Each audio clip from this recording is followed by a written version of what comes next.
Look at last year for the Vikings. Sure, disappointing. You got the Minneapolis Miracle, Marcus Williams. Got to wrap him up. Got to make that tackle.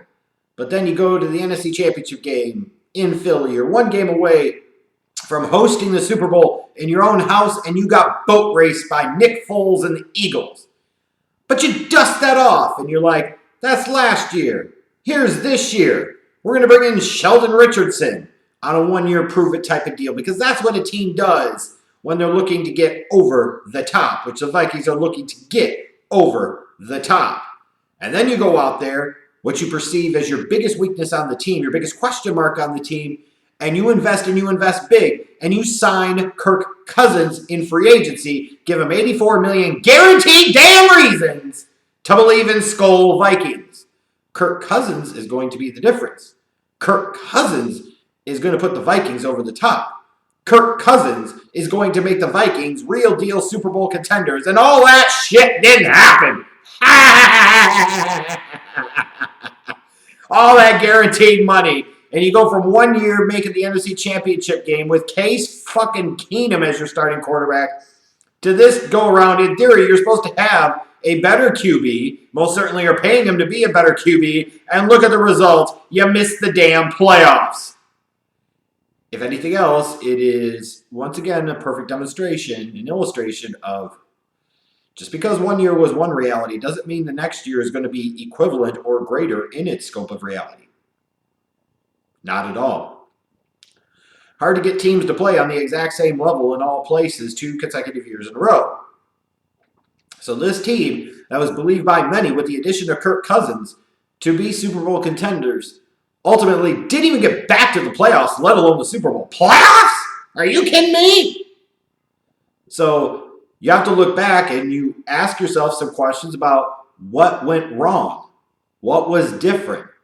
How did this season end up being a lost one?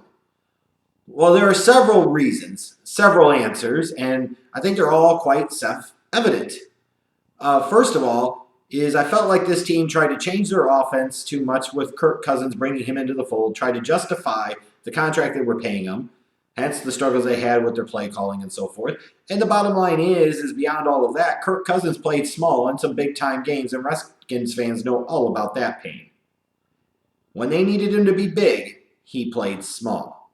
You had a lack of commitment to running the football, 30th in the league in rushing yards per game, when you had a team, in theory, that should have been able to run the ball a little bit better. With Dalvin Cook, when he's healthy, and Latavius Murray, this team should not be 30th in the league in running the football, but a lack of commitment, a lack of execution, and it led to a lack of balance. And I think part of that was, in fact, due to bringing in Kirk.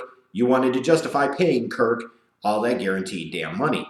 You had games early in the year where Laquan Treadwell had some really bad drops that cost him. You had rookie kicker Daniel Carlson miss some kicks early in the season before his ass got cut.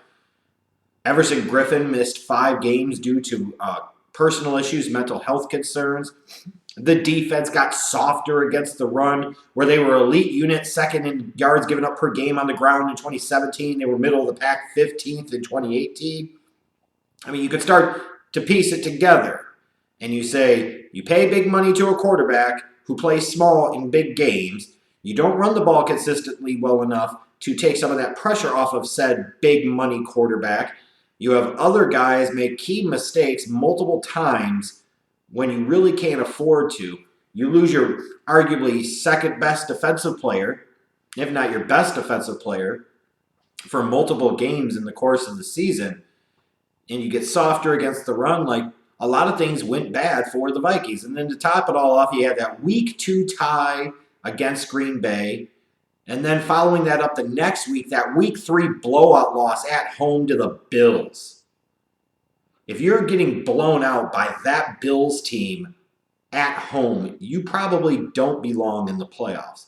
And then the 2 losses to Chicago certainly didn't help, especially the week 17 loss, where the Bears only kind of had half of something to play for. And the Vikings had everything to play for. They had everything to play for.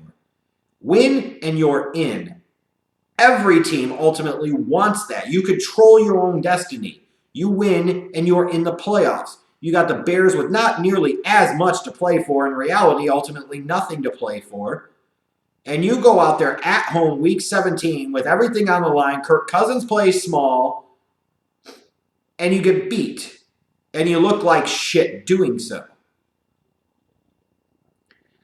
Maybe the reality is the Vikings caught a little bit of lightning in a bottle in 2017, and 2018 was more an accurate reflection of who they've been under Mike Zimmer and who they are. The crazy thing is you had Adam Thielen and Stephon Diggs were great again. Thielen in particular is outstanding, borderline elite, if not an elite wide receiver in the league. Dalvin Cook, when he played and was healthy, averaged over 4.5 yards a carry. So he's producing like you would expect a second-round pick with his type of talent at that position to do so, coming off of, mind you, the ACL injury the previous year. Danielle Hunter had a monster season. So while, yes, you certainly missed Everson Griffin, it's not like you were totally lacking for talent off the edge and the ability to get pressure on opposing quarterbacks, because Danielle Hunter had a massive season looking to get paid. And then he already get paid. He wants to get paid again. But even with some of those good things and good individual performances that happen, when you devote almost $30 million a year to a quarterback to play middle of the road and less than that in key clutch situations, you struggle to consistently run the football because at times you're apathetic towards it and just do not want to run the football. And then you struggle to stop the opposing teams running the football on a more consistent basis. Hard to see how in one season they go from an NFC Championship game team to missing the playoffs. And that Week 17 loss has got to suck. It's to a divisional rival. It's at home. You got everything to play for. This is just like what happened to the Redskins in 2016. They're playing the Giants last week of the season. Redskins win, and they're in. Giants effectively have nothing to play for. And Kirk Cousins showed up small. We should have known.